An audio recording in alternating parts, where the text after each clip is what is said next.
देवियों और देवताओं, एक स्वदेश है, दूसरा परदेश है।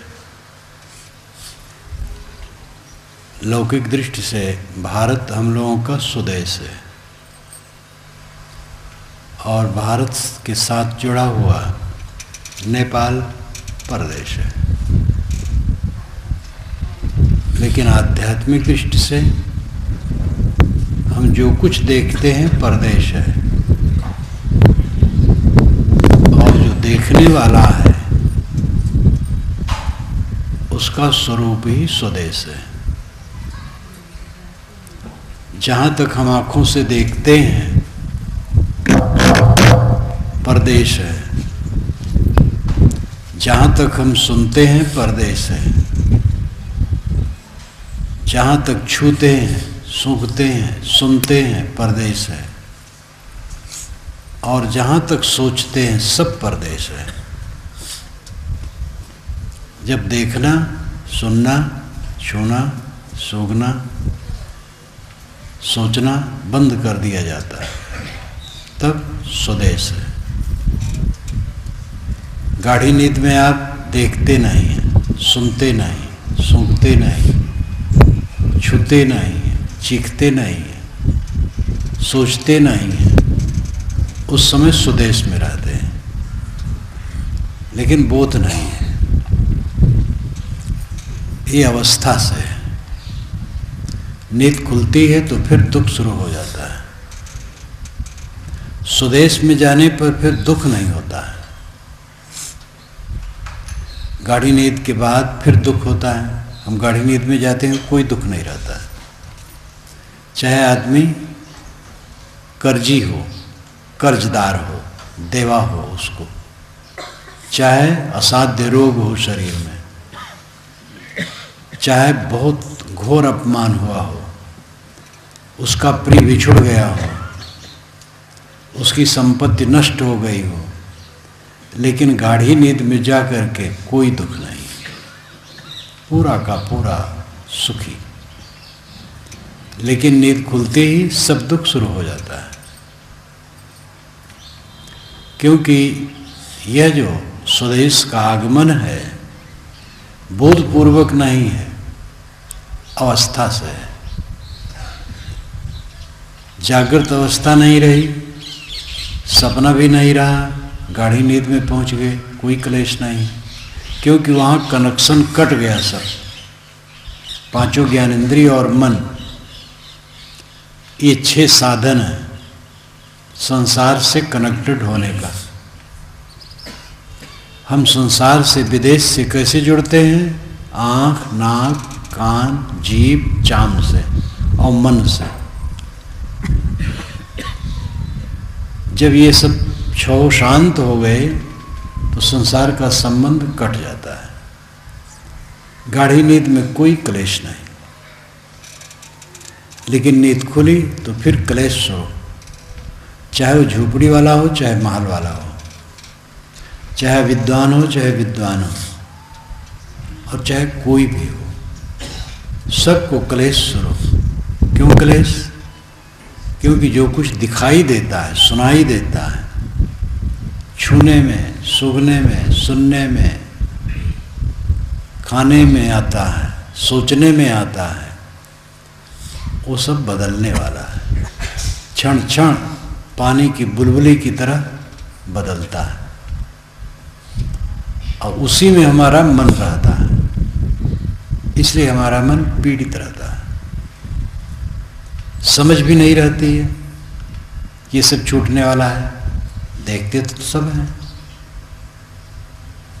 लेकिन देखते हुए नहीं देखते हैं, सुनते हुए नहीं सुनते हैं, जानते हुए नहीं जानते हैं। इतना घोर अविवेक है। पिता की लाश पड़ी है और 2 पुत्र लाठी लेके खड़े हो गए कि जमीन ये मेरी है, ये मकान मेरा है। अभी पिता का अंत्येष्ट संस्कार भी नहीं हुआ है। जिस पिता ने सारी संपत्ति बनाई थी वो छोड़ दिया है सदा के लिए, और हम समझते हैं हम सदा यहीं रहेंगे। आदमी चाहे जितना धनी हो जाए, दरिद्रता कभी नहीं मिटती है। दरिद्रता तो विवेक से और संतोष से मिटती है। धन से किसी की दरिद्रता नहीं मिटती, धन से दरिद्रता बढ़ती है। आप कहेंगे ये कैसे? अगर सरकार एक खोंचे वाले से कहे कि तुम्हें सहयोग दिया जाएगा, कितना चाहिए? जो खोंचा में सामान रख करके बेचता है वो कितनी मांग करेगा? 1000, 2000, 4000। लेकिन जो ढाबा बना के बैठा है वो लाख मांगेगा कि लाख दे दीजिए तो हमारा काम बढ़ जाए। और जो दुकान सजा के बैठे हैं वो तो बहुत मांगेंगे।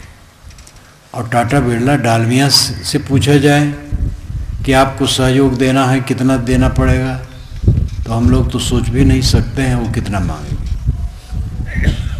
पैसे से दरिद्रता नहीं मिटती है, दरिद्रता संतोष से मिटती है। नींद खुलते ही दरिद्रता शुरू हो जाती है। नींद खुली और दरिद्रता शुरू, और दरिद्रता में केवल पीड़ा है। लालच करना दरिद्रता है, लालच करना दरिद्रता है। कहीं हम ललचाते हैं, दरिद्रता अपनी जाहिर करते हैं। किसी को रूप देख करके ललचाए, मकान देख के ललचाए, जमीन देख के ललचाए, दुकान देख के ललचाए, प्रतिष्ठा देख के ललचाए। जहाँ तक ललचाते हैं दरिद्रता है। जो छूटने वाली चीज़ें हैं, परिवर्तित चीज़ें हैं, रहने वाली नहीं हैं, उन्हीं में मन है। और ऐसे मन नहीं है, मोह पूर्वक है। इसलिए सब समय सब जीव पीड़ा भोगते हैं, संतापित रहते हैं, जलते रहते हैं। ज्ञान पूर्वक जब देखते हुए भी न देखने की स्थिति में रहे। एक बार मैंने कहा कि मोह बस आदमी देखते हुए नहीं देखता, जानते हुए नहीं जानता है। एक की लाश पड़ी है, देख रहा है, जान रहा है ऐसे जाना है, लेकिन नहीं देखता, नहीं जानता, इतना प्रमाद है। दूसरी तरफ ज्ञानी देखकर नहीं देखता है, जानकर नहीं जानता है, देखता है लेकिन मानो नहीं देखता है। वो सब के लिए उसकी मिथ्या दृष्टि रहती है, सब मिथ्या है, सब रुकने वाला नहीं है। जानता है लेकिन लोभता कहीं नहीं। काहीं कबीर ते उबरे जाहि न मोह समाए। छोटी सी पंक्ति है और काफी है। इसी को घोर घोर करके हम पिए मनन करें बराबर, तो इसी में काफी है। काहीं कबीर ते उबरे जाहि न मोह समाए। जिसके मन में मोह नहीं समाता वह उबरता है। जिसमें हम मोह करते हैं वो रहने वाला नहीं है, प्रमाद है हमें। दूसरे मर जाए हम क्यों नहीं मरे, हम क्यों मरेंगे? और ये तो बहुत दिन जीना है। आदमी जितना जीता है जीने की तृष्णा नहीं मिटती है। एक बुढ़िया थी, उठते बैठते कहा करे अय मौत ले चल, अय मौत ले चल। 90 बरस की थी। एक दिन मौत आई, उसके पैताने बैठी, उसका पैर पकड़ा, वो भयभीत हो गई। तुम कौन हो? मौत। तुम रोज पुकारती हो, आज आई हूँ। वो कांपने लगी। उसने कहा घर में जवान जवान बहू बेटे, उनको ले जाओ, मैं चल करके क्या करूँगी? वो कांपने लगी। ये कहावत है। मौत कोई व्यक्ति नहीं है जो आके बात करे। आदमी जर्जर हो जाता है तब भी चाहता है मरूं ना, क्योंकि उसका स्वरूप ही अमर है। आत्मा का स्वरूप अमर है, लेकिन देह में आरोपित होने से मन, हम देह को अमर बनाना चाहते हैं। आत्मा का स्वरूप ही तृप्त है, वो अपने आप में पूरा तृप्त है, लेकिन ये समझता नहीं है, तो भोगों से तृप्त करना चाहता है। और भोगों से किसी को तृप्ति होती नहीं है। खाते खाते पेट भर जाता है, लेकिन खाने की लालसा नहीं मिटती। देखते देखते आंखें बुढ़ा जाती हैं, देखने की लालसा नहीं मिटती है। और जितने हम रूप देखते हैं हमारे आंख में भी नहीं चिपकते हैं। आत्मा तक पहुंचना तो बहुत दूर है, आंख में भी नहीं चिपकते हैं।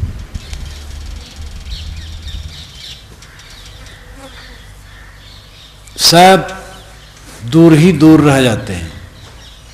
शब्द जितने आते हैं कान तक टकराते हैं और टकरा करके बिखर जाते हैं। प्रशंसा मिली, निंदा मिली, दोनों रही नहीं, कुछ रहता नहीं, सब भागता चला जाता है। बाइस्कोप का तमाशा। विवेकवान विवेक से समझता है कि हमें स्वदेश में रहना चाहिए। स्वदेश सुखद है, स्वदेश आत्मदेश। आत्मदेश में साधक तब पहुंचता है जब समाधि में जाता है। समाधि से आत्मदेश का अनुभव होता है। ध्यान, विपश्यना, योग अनेक शब्दों में कहते हैं। योग जोड़ने को कहते हैं, लेकिन योग दर्शन का जोड़ना वियोग करना है। आत्मा अनात्मा को अलग कर देना योग है। निर्वाण बुझ जाना, वासना का बुझ जाना निर्वाण। विपश्यना अच्छी तरह से देखना, विविशेषण है, पश्यना देखना है, अच्छी तरह से देखना विपश्यना है। अपनी वास्तविकता को अच्छी तरह से देखो, अपने को समझो। अपने को खो करके बहुत दुख पाए। आपन पो आपो ही बिसरो, जैसे स्वान कांच मंदिर में भ्रमित भूस मर्यो। ज्यों के हरि बप निरख कूप जल प्रतिमा देख पर्यो। वैसे ही गज फटिक शिला सो दसनन आन हर्यो। मरकट मूठ स्वाद नहीं बिहुरे, घर घर रटत फिर्यो। काहे कबीर नलनी के सोना तो ही कौने पकड़ो। ये बीजक का पद है साहब का। आपन पो आपो बिसरो, अपना स्वरूप, अपना भाव, अपना सत्व, अपनी स्थिति स्वयं खो दिए हो, स्वयं भूल गए हो, अपने महत्व को समझते नहीं। ये मांस का लौदा अपने को समझते हो, हड्डी का ढांचा, शरीर का विश्लेषण करो क्या इसमें है। अंदर में भयंकर कंकाल है, हड्डी का ढांचा, उसके बाद मांस, नसें, रक्त का प्रवाह और चाम, फिर बाल।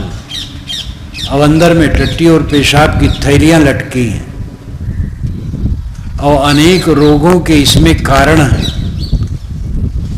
और चित्त का उद्वेग है। इतने विकारों का और दुखों का पुंज ये लाश को लेके हम ढो रहे हैं और इसी को हम समझते हैं कि यही हम हैं। तो क्लेश कैसे नहीं होगा?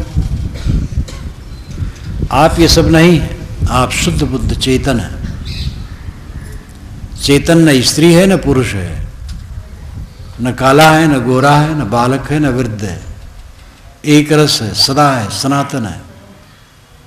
जैसे लाल कपड़ा, उजला कपड़ा, हरा कपड़ा पहन ले तो उसी कपड़े पहनने से मनुष्य लाल उजला हरा नहीं हो जाता है। तो ऐसे आदमी स्त्री, जीव स्त्री का शरीर धारण कर लिया, पुरुष का, नपुंसक का, काला का, गोरा का, तो उससे ये सब नहीं हो गया। आत्मा एक समान है, निर्मल, स्वयं तृप्त, उसमें कोई दुख नहीं, कोई पीड़ा नहीं, लेकिन ये भाव भूल गया है, बोध नहीं। आपन पो आपो ही बिसरो। ये किसकी माता है? आत्मा किसी की माता है, किसी का पिता है, किसी का पुत्र है, किसी का भाई है। ये देह का व्यवहार है, पिता, पुत्र, भाई, माता, जीजा, साला, ये देह का व्यवहार है। आत्मा बिल्कुल निर्मल है, उसमें कोई विकार नहीं, कोई पीड़ा नहीं, कोई संताप नहीं, कोई नाम रूप नहीं, कोई प्रपंच नहीं। इसका बोध इंसान को नहीं। धार्मिक लोग भी जब उपदेश करते हैं, पंडित महात्मा मौलवी पादरी ज़्यादा भगवान की महिमा में कहते हैं। भगवान की महिमा, अवतार की महिमा, पैगंबर की महिमा, देवता की महिमा, मनुष्य की महिमा में कहने वाले बहुत कम हैं। मनुष्य का जो अपना असली स्वरूप है वो निर्मल है, वो उसमें कोई दुख पीड़ा नहीं। हमने दुख पीड़ा को तो बटोरा है, इकट्ठा किया है। अपने अविवेक से हम एक एक काम करते हैं जिससे दुख का संग्रह होता चला जाता है। एक एक मोह बनाते हैं, वैर बनाते हैं, द्वेष बनाते हैं, कलह करते हैं, लोभ करते हैं, लालच करते हैं, जगह जगह तुच्छ बुद्धि का प्रयोग करते हैं जीवन में, और उसी से हमारे जीवन में दुख बनता चला जाता है। दुख और सुख की अनुभूति का आधार मन है। ध्यान दीजिए, वस्तुओं से ज़्यादा धन इकट्ठा हो जाए तो कहीं सुख होता है। सुख की अनुभूति सुलझे हुए मन से होती है, दुख की अनुभूति उलझे हुए मन से होती है। कोई चांदी सोने के पलंग पर लेटे तो इससे क्या सुखी हो जाएगा? रावण तो सोने की नगरी में रहता था। उस जमाने में रामायण के अनुसार वीरता, विद्वता और विज्ञान की उन्नति, इन सब में पूरे भूमंडल पर श्रेष्ठ था। रामायण में जैसे लिखा है, कहाँ तक सच है इसके विषय में कुछ नहीं कहा जा सकता। लंका वाले कहते हैं हमारे यहाँ कोई रावण रहा ही नहीं है, कोई इतिहास ही नहीं है, ये तो भारत वालों ने थोप दिया है। एक पंडित जी जो उत्तर प्रदेश के थे, लंका गए तो वहाँ आश्रम मकान बना के रहने लगे, पुरोहिताई करने। हिंदू वहाँ है ही हैं। तो जब उन्होंने अच्छी तरह से पता पाया कि रावण का कोई इतिहास नहीं है, कोई राम यहाँ लड़ने नहीं आया है, तो वे रामायण पढ़ना छोड़ दिए। तो मैंने कहा भाई पढ़ना क्यों छोड़ दिए? रामायण में बहुत काम की चीज़ें हैं, उससे शिक्षा लेनी चाहिए। लेकिन उनका मन उदास हो गया कि ये कहानी है। परंतु जैसे है, सोने की नगरी मतलब बहुत संपन्न और महाविद्वान और ब्रह्मा का पनाती था चौथी पीढ़ी में, और महाबलवान दशरथ से कहलाया गया है। जब दशरथ के पास विश्वामित्र गए हैं राम को मांगने के लिए कि हम यज्ञ करते हैं तो राक्षस विघ्न करते हैं, और हम अगर गुस्सा करते हैं तो फिर यज्ञ अशुद्ध होता है, यज्ञ करने वाले को गुस्सा नहीं करना चाहिए। तो राम चलें उसकी रक्षा करें और हम यज्ञ निर्विघ्न कर लें। तो दशरथ ने कहा कि राम तो 16 वर्ष की उम्र से भी कम उम्र के हैं, वे राक्षसों से क्या लड़ेंगे, हम चलेंगे। लेकिन अगर रावण है तो मैं नहीं चल पाऊंगा, रावण के सामने हिम्मत मेरी जाने की नहीं। ये दशरथ से कहलवाया गया है। तो इतना बलवान रावण और इतना विद्वान, वो सुखी कहाँ था? पराई स्त्री की सुंदरता सुना और पागल हो गया। समुद्र पार किया, जंगल गया, खोजा आश्रम, धोखा देने के लिए मारीच को तैयार किया और अपना मुनि वेश बनाया और एक अबला को ठगने गया। सुखी कहाँ था? सुखी आदमी यही सब करता है। ये तो दुख का लक्षण है, चंचलता का लक्षण है। वस्तुओं से सुख नहीं होता है, वस्तुओं से निर्वाह होता है। और थोड़ी वस्तुएं और बढ़ जाती हैं तो सुविधा होती है, थोड़ी और बढ़ जाती हैं तो आराम होता है, और अगर उसी को बढ़ाने में पड़े तो विलास होता है, फिर विनाश होता है। इसलिए निर्वाह, सुविधा और आराम तक रुक जाना चाहिए, विलास में नहीं पड़ना चाहिए। वस्तुओं से सुख कतई नहीं होता है, वस्तुओं से गुजर, सुविधा और आराम तक सीमित है। सुख सुलझे मन से होता है। जिसका मन उद्वेगित नहीं है वो सुखी रहेगा। उद्वेग के अनेक कारण हैं। काम उद्वेग है, क्रोध उद्वेग है, द्वेष उद्वेग है, ईर्ष्या उद्वेग है, भय उद्वेग है, लालच उद्वेग है, लंपटता उद्वेग है, कलह उद्वेग है। ये उद्वेग चित्त में रहने से सुख नहीं मिल सकता है। चित्त का उद्वेग जब शांत हो जाता है तब सच्चा सुख मिलता है। और चित्त का उद्वेग शांत होने पर फिर स्वदेश में जीव बसता है। आँख से हम देखते हैं, परदेश चले जाते हैं, जहाँ तक दिखाई देता परदेश है। कान से जितना सुनते हैं परदेश हो जाता है। ऐसे सारी इंद्रियों से जो प्रतीत होता है वो परदेश है। सारी इंद्रियां शांत हो गई, मन भी शांत हो गया, बस स्वदेश में आ गए। इसका अनुभव होगा जब कोई साधना करे। साधना के लिए और भूमिकाएं हैं। जैसे कोई गेहूं खेत में बोए तब गेहूं होगा, लेकिन खेत में ऐसे बोने से होगा? पहले खेत की कमाई करनी पड़ेगी, खाद पानी डालना पड़ेगा, ऋतु आने पर बीज डालना, फिर उसकी सेवा करना महीनों, तब गेहूं होता है। इसी प्रकार हर क्रिया में उसकी प्रक्रिया बहुत होती है। दुर्व्यसन से मुक्त रहो, मोटे दोषों को पहले छोड़ो, दुर्व्यसन से सदा मुक्त रहो। कोई नशा की चीज न लो, तंबाकू या नशा कोई न लो। राम कबीर की प्रशंसा है, राम कबीर मत की, कि पहले ही बीज डाला गया है। अगर हाथ में तंबाकू छू जाए तो पानी साबुन से धोना चाहिए। राम कबीर वाले कितना निभाते हैं तो यही जाने। बड़े प्रेम से मुंह में तंबाकू रख लेते हैं। हाथ से छू जाए तो हाथ को पानी साबुन से धोना चाहिए। अब कितने राम कबीर वाले मुंह में बड़े प्रेम से धर लेते हैं, और धरने वाले यहाँ भी बैठे होंगे। बीड़ी भी कोई कोई शौक कर लेते हैं, ये ठीक नहीं है। नशा से एकदम मुक्त रहो। इन देवियों को धन्यवाद है, ये नशा से सर्वथा मुक्त है। मांस अंडा किसी स्थिति में न खाओ, मांस अंडा मछली।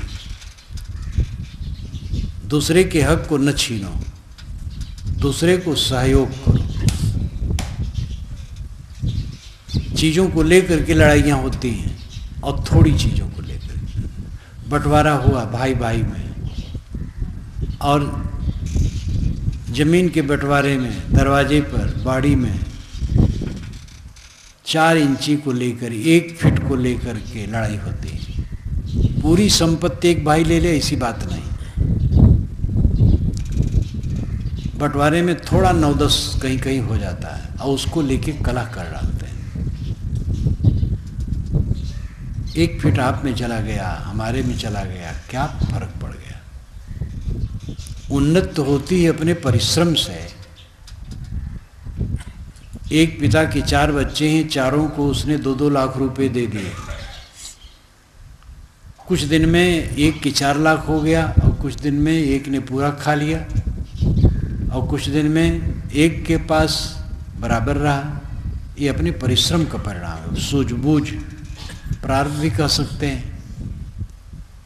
पैतृक संपत्ति से विकास एकदम होता जाए ऐसी बात नहीं, मेहनत करना होगा। बंटवारे में या हदबंदी में या जहाँ हम हैं वहाँ कुछ थोड़ा ऊंचा नीचा हो जाए तो उससे क्या होता है? अपना कुछ दे दो, दबाओ ना। कितने किसान हैं, उनकी इतनी दरिद्रता है, खेत गोड़ेंगे तो मेड़ को काट लेंगे, खेत भर में अन्न जब नहीं हो रहा है पेट भरने के लिए, तो मेड़ काटने से अन्न होगा। उनकी दरिद्रता है। घर में मिठाई लाए तो अपनी पत्नी को दिए, भाभी को नहीं, माता तक को नहीं। ये दरिद्रता। ये सब दरिद्रता छोड़ देना चाहिए। उदार बनने की जरूरत है। दूसरे का हक न लो, पर स्त्री से परहेज रखो, पर पुरुष से देवियां परहेज रखें। अपनी कमाई में से दान पुण्य परोपकार सेवा करने की चेष्टा रखो। ज्ञान के ग्रंथ पढ़ो। सुबह शाम अकेले में बैठकर ज्ञान के ग्रंथ पढ़ो और विचारो और ध्यान करो। 3 काम: स्वाध्याय, साधना और समाधि। स्वाध्याय का शाब्दिक अर्थ होता अपने आप का अध्ययन, लेकिन रूढ़ अर्थ है सदग्रंथों का अध्ययन। ज्ञान की पुस्तकों का अध्ययन करो। रोज रोज अध्ययन करने से ज्ञान के सूत्र दिमाग में आते हैं, उसका अभ्यास बनता है और जागरूकता आती है। फिर अकेले में बैठ करके सोचो कितने दोष घटे। पहले का तामस, क्रोध, भोग वासना, तृष्णा, उलझन, उद्वेग, लड़ाई करने की प्रवृत्ति, ये दुर्गुण सब कितने घटे। सद्गुण, दया, क्षमा, शील, संतोष कितने बढ़े। ये विचारो। और ये भी विचारो कि यहाँ कब तक रहना है, अचानक जाना है। ये विचार से मोह टूटेगा। फिर ध्यान करो। मन को एक खूंटे में बांधो। जिसको आप इष्ट मानते हो ऐसे महापुरुष का चित्र मन में ले लो, इसी में मन को रोको। आंखें बंद करो। बंद आँखों में अंधकार प्रकाश जो दिखाई दे उसी में मन को रोको। सांस आती जाती है अपने आप, सांस पर मन ठहराओ और कुछ न याद करो। ये सब खूंटे हैं मन को बांधने के लिए। आखिरी साधना है साक्षी भाव। बैठो और संकल्पों को देखो त्याग करने के लिए। जो याद है छोड़ो, जो ख्याल में आए छोड़ो, जो सोचने में आए छोड़ते जाओ, उसको पकड़ो ना। इसको कहते हैं साक्षी अभ्यास, दृष्टाभ्यास। मन को देखना और मन में न बहना। इस प्रकार दृष्टाभ्यास करो। दृष्टाभ्यास करते करते जिसका दीर्घकालीन अभ्यास हो जाता है और इसी अनुपात से उसके चित्त में वैराग बढ़ जाता है। वैराग का मतलब है अनासक्ति। चाहे स्त्री हो, पुरुष हो, गृहस्थ हो, विरक्त हो, जो विवेक साधना करेगा उसका चित्त वैराग से भरेगा। संसार की नश्वरता हरदम देखते देखते मन का मोह टूटता है। तो चित्त में जितनी अनासक्ति अवस्था आएगी, अभ्यास बढ़ेगा, चित्त एकाग्र हो जाएगा। एकाग्र होने के बाद चित्त शांत हो जाएगा।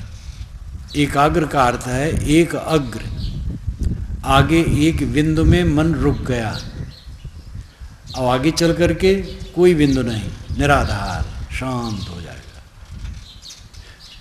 सोचना बंद, सीधी बात है, सोचना बंद। जब सोचना बंद हो जाता है